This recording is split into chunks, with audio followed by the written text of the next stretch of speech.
halaman. Nandun pa sa pinakadulo ng bangketa, no, nakalagay. Ayan, no.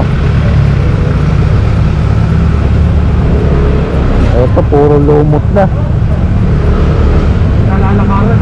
Opo, hindi nalalakaran. Kasi kung nalalakaran yan, hindi yan lulumutin, no. Ay, wala po yung mga halaman na ito. Ay, puro lumot na mga pweso.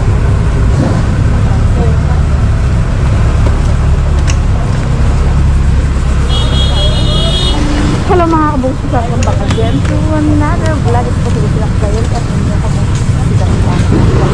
go!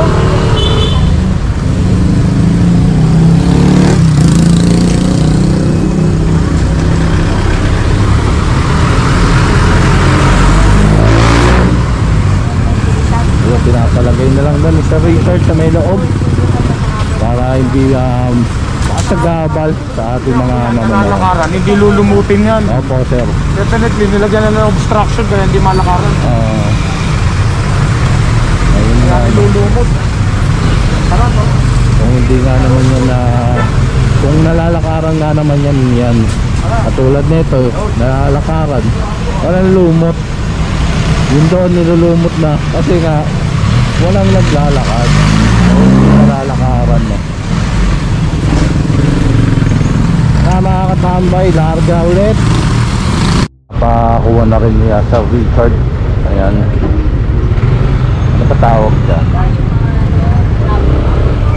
Polpo? Hindi ko alam, eh.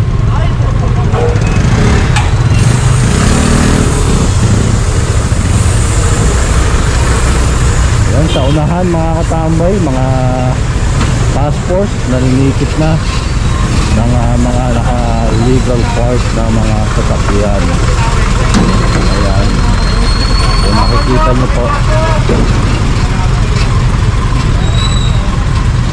Ayan po. Sa may etiquette na. Abila ang mga obstructed. Hello sir, good morning. Mga obstructed ng mga sasakyan. Good morning sa illegal na nakaparada.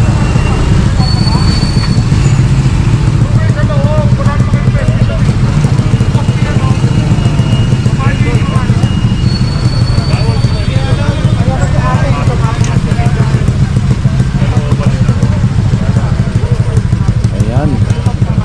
Ay, kinumpiska na kita dati pinaliwanag ko na sa iyo Sabi ko kayo ka pa sa loob pumesto kung diyan pinapayagan ka dyan. Eh, hindi na nga ito sakop ng titulo ninyo Ano lang dyan sa loob ito? Wala naman ako kinukuha yung mga patungan.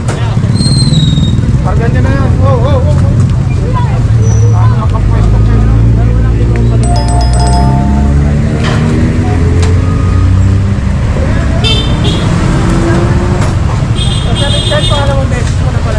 Oo, sinabihan ko na yan. Kumpiska na nga namin ang lamesa yun. Gumawa na lang ng bago. Consistent sa paglabab. Ayun, consistent daw si nanay sa paglabag.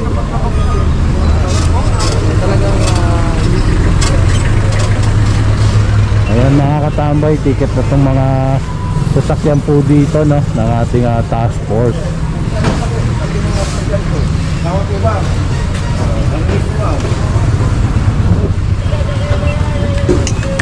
Ano kaya yung puto?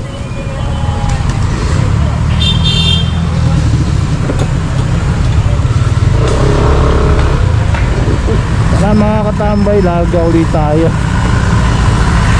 Relation nila. Walang helmet, sir. Walang helmet. Pareho po. Ayan.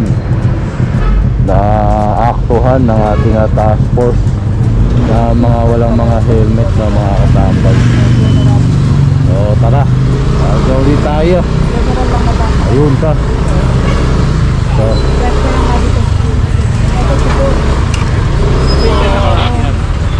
check ni sir kung may lisensya si sir, kung kompleto ng dokumento. Ayan, Expired daw lisensya. pwede lisensya. ORCR. Tanong.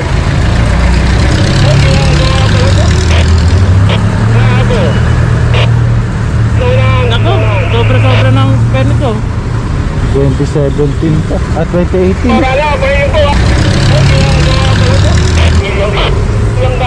Alam ng amo mo na nagdadrive ka nito na lisensya mo?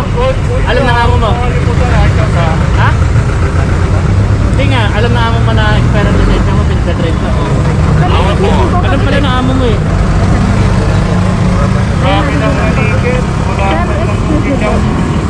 Kasi ano ba, yung lisensya ko expired, subject for towing po ba yan? Opo, kasi automatic driving without license na siya. Opo, magkasama rin naman tayo towing. Maraming salamat po, Oo. Kabelya.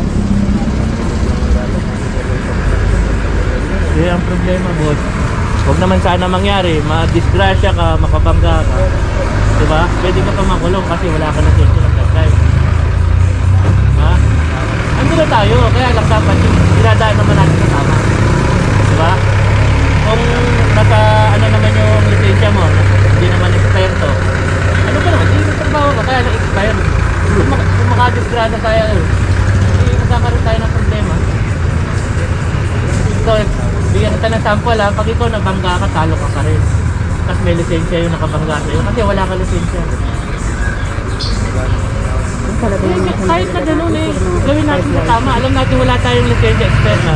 Ayusin pa rin natin. Ayan, tama. Ha?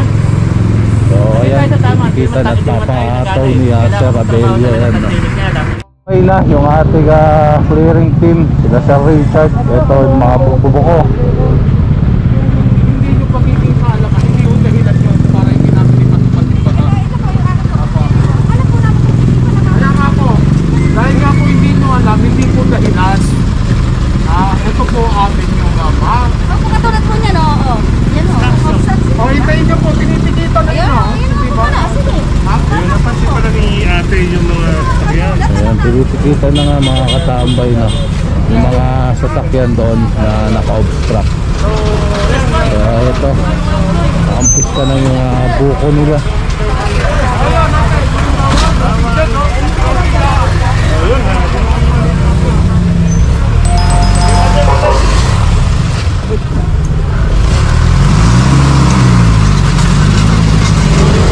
Mga katambay.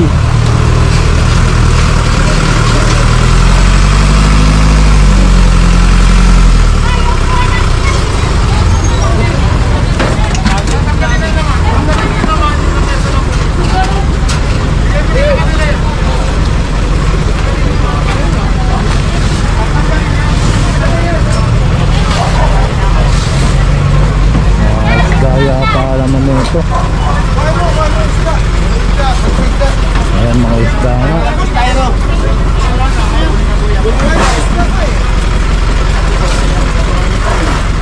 Ayan, pinapakumpis ka na po yung mga patungan para hindi na sila bumalik, no?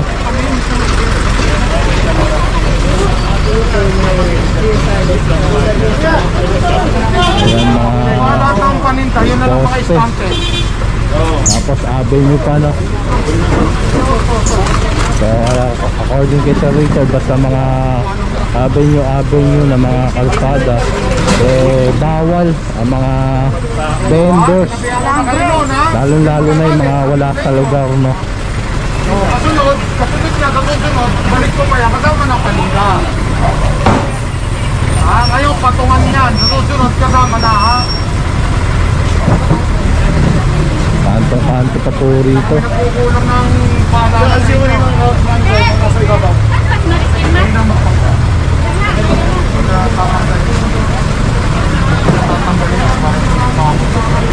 Tatamaan niya po. Ulo. Hindi, wala akong kukunin paninda. Kukunin ko yung mga patungan. Baboy. Pero subukan nung ibalik yan, kukunin ko na rin ang paninda.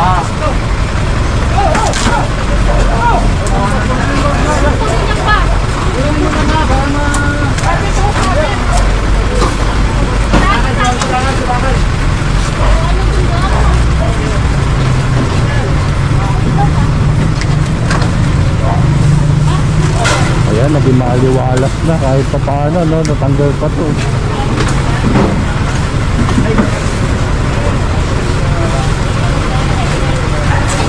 Kapag gabi, pwede pang maging taguan Baka to. kaya, baka makasugat na yun.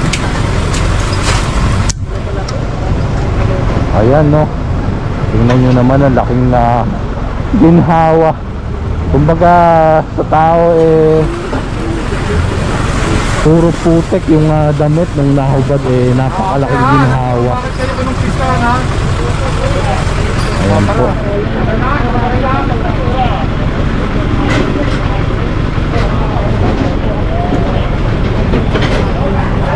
Ate, pulutin ninyo ate. Hindi pwede nakatambay na kayo dyan. Alam ko nahihiya kayo, pero ganun talaga ha? Lumabag kayo Kung ayaw nyo, hindi pwede nakalat dyan. Alisin nyo. Okay na? Olog, okay na?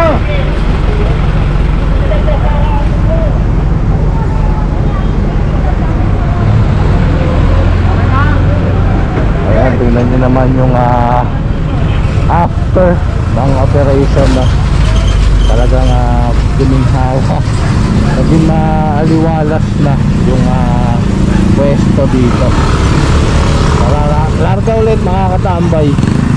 Ayan mga katambay, biskado na. Hindi yan aloe vera. Snake yata yun, baka ganun. Basta hindi yan aloe vera.